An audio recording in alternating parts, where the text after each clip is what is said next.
What made you take on this film, which, centers around a very controversial, real person?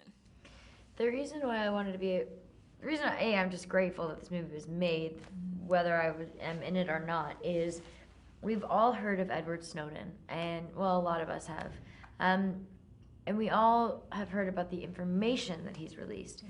But very rarely, I wasn't privy to who he is as a human being, right? And that's something that Oliver does with this movie is he tells a side of the story that hasn't been told before.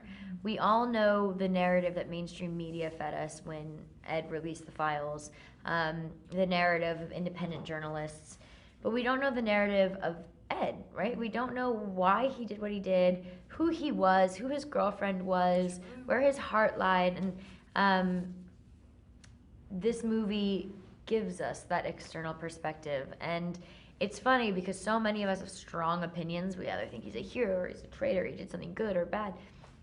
But those opinions are based on, again, a situation that we don't have a full rounded view of. And so I think that this is an exciting opportunity, and I can't wait for people to see the movie just so that they feel empowered to know that behind the poster child is an actual living, breathing human who walked through a particular path that caused him to make a very difficult decision. Tell me about working with Joseph Gordon-Levitt and the legend Oliver Stone. It was, working with Joe, I've been a fan of his for a long time, since was in this movie called Mysterious Skin that came out a long time ago. But the beautiful thing about Joe is that he's so humble and he's so generous and he's so kind.